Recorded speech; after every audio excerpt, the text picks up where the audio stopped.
Assalamualaikum warahmatullahi wabarakatuh. Perkenalkan, nama saya Jihan Apriliani dengan NIM 289205004.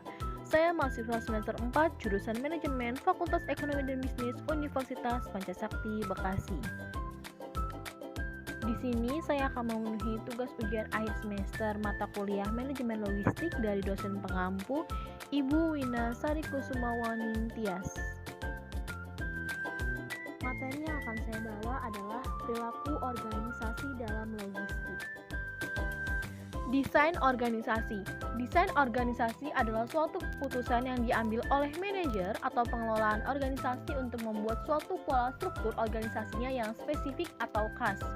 Ada 4 unsur yang terkandung dalam keputusan desain tersebut, yaitu pembagian kerja, pendelegasian wewenang, departementalisasi, dan rentang kendali. Ada 2 model penerapan manajemen logistik dalam suatu perusahaan, yaitu penerapan manajemen logistik sentralisasi dan penerapan manajemen logistik desentralisasi. Penerapan manajemen logistik untuk sentralisasi maupun desentralisasi dilakukan dengan pertimbangan beberapa faktor seperti strategi perusahaan, jangkauan pasar, kemampuan manajemen, dan sumber daya lainnya, manusia, alam, modal.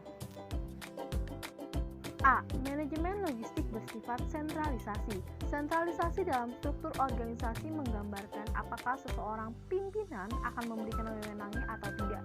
Para praktisi dan peneliti memandang bahwa sentralisasi merupakan kegiatan pengambilan keputusan dan kegiatan pengendalian. Penerapan dalam suatu organisasi akan menjadi rumit karena 1. Karyawan pada tingkat struktur organisasi yang sama sering mempunyai kewenangan mengambil keputusan yang berbeda. Kemudian 2, sering terjadi pengambilan keputusan yang cukup bagus di suatu bagian organisasi, akan tetapi untuk bagian yang lainnya tidak dianggap bagus dan justru dianggap tidak baik. Kemudian terakhir, karyawan secara formal mereka memiliki wewenang untuk mengambil keputusan, akan tetapi wewenang yang diberikan adalah wewenang yang semu. Hubungan antara sentralisasi dengan desain organisasi adalah sebagai berikut. 1. Semakin tinggi spesialisasi kerja, maka akan semakin besar sentralisasinya. Hubungan ini timbul karena adanya semakin tinggi atau semakin terspesialisasi suatu pekerjaan, maka tidak akan memungkinkan adanya wewenang untuk bertindak secara leluasa. 2. Semakin sedikitnya pendelegasian wewenang, maka akan semakin besar sentralisasinya, karena sentralisasi bersifat mempertahankan kekuasaan. Kemudian 3, semakin besar penerapan departemen fungsional, maka akan semakin besar sentralisasinya. Hubungan ini timbul karena departemenisasi fungsional mensyaratkan pengkoordinasian kegiatan lain. Kemudian 4, semakin luas rentang kendali, semakin besar sentralisasinya. B. Manajemen logistik desentralisasi dapat dilakukan apabila dalam suatu organisasi mempunyai beberapa bagian organisasi yang lebih kecil, seperti suatu organisasi yang mempunyai beberapa pabrik, perguruan tinggi yang mempunyai beberapa fakultas. Kemudian, setiap manajer harus bertanggung jawab atas keseluruhan kegiatan termasuk kegiatan logistik di dalamnya. Sistem desentralisasi mempunyai 4 macam konsekuensinya di dalam pelaksanaan organisasinya. 1. Jika terjadi suatu pekerjaan yang mempunyai spesialisasi tinggi, maka sedikit sekali kebebasan untuk bertindak yang dimiliki pelaksanaan pekerja.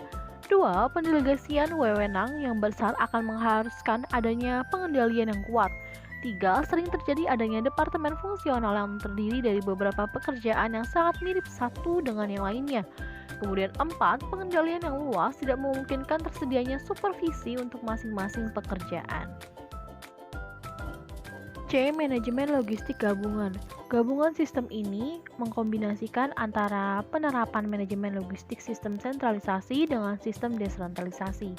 Penerapan ini membagi beberapa kewenangan dalam pelaksanaan manajemen logistiknya.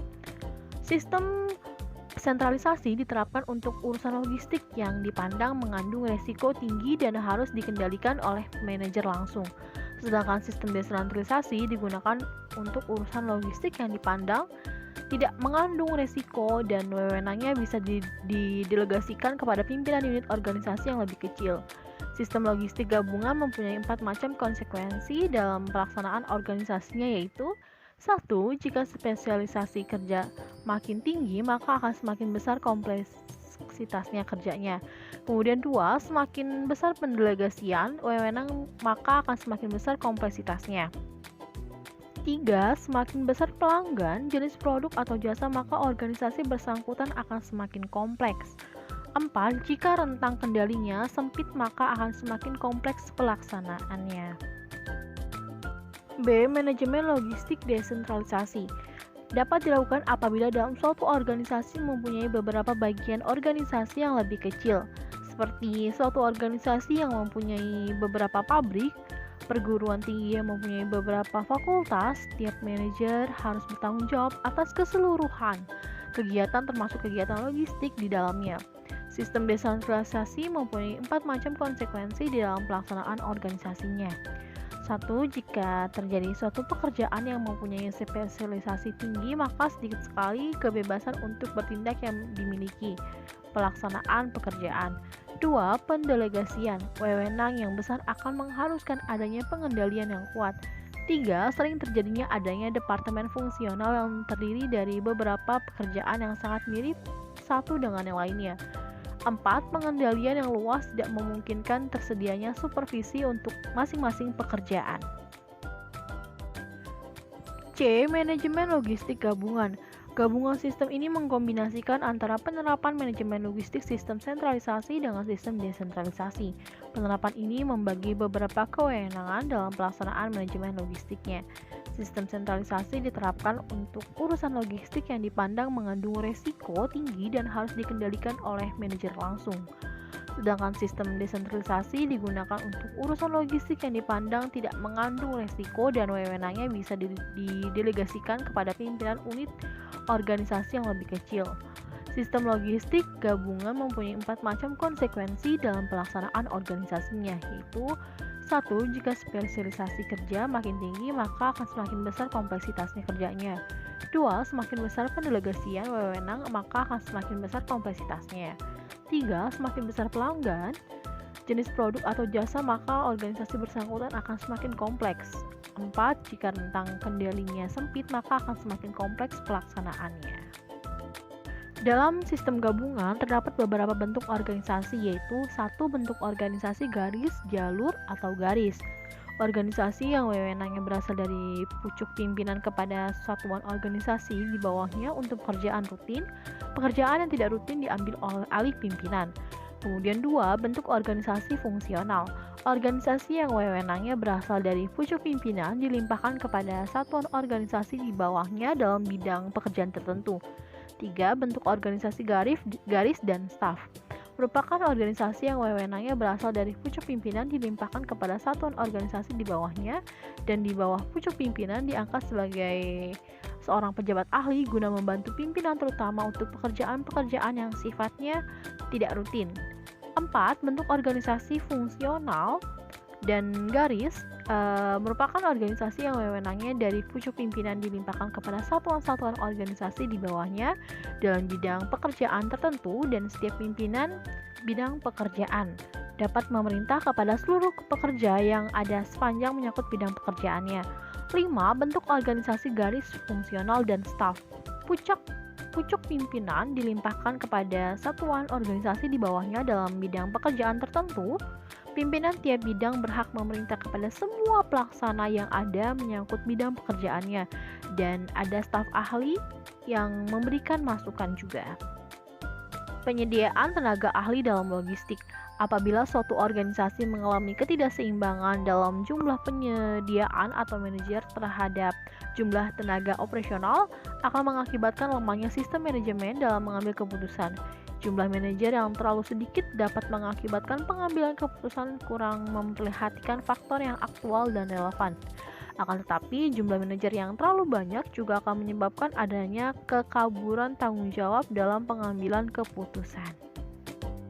Evolusi organisasi. Evolusi organisasi merupakan perubahan konsep dari konsep lama ke konsep baru yang mengarah ke terpaduan antara masing-masing kegiatan dalam kegiatan logistik. Konsep baru muncul seiring dengan berjalannya konsep lama dan oleh para manajer konsep lama tersebut diperbarui dengan konsep baru. Reorganisasi logistik bersifat evolusi seluruhnya kecuali untuk beberapa situasi yang istimewa, seperti perbandingan-perbandingan dari tipe-tipe organisasi yang ada di dalam kaitannya kegiatan logistik. A. Organisasi logistik tipe 1. Dalam tipe ini, sebagian besar perubahan organisasi menyangkut pengelompokan kembali dari fungsi-fungsi dalam bidang tradisional pemasaran dan manufaktur. B. Organisasi logistik tipe 2. Dalam tipe 2, bahwa beberapa bagian dari bidang logistik yang sudah dipisahkan dan diangkat ke suatu posisi yang lebih tinggi wewenangnya dan tanggung jawab organisasinya. C. Organisasi logistik tipe 3, ada 4 aspek yang terlihat dalam organisasi ini. 1. Setiap aspek dari seluruh operasi logistik terstruktur sebagai suatu operasi garis yang berdiri sendiri. 2. Keempat bidang fungsional logistik digambarkan pada level pelayanan penunjangan sistem.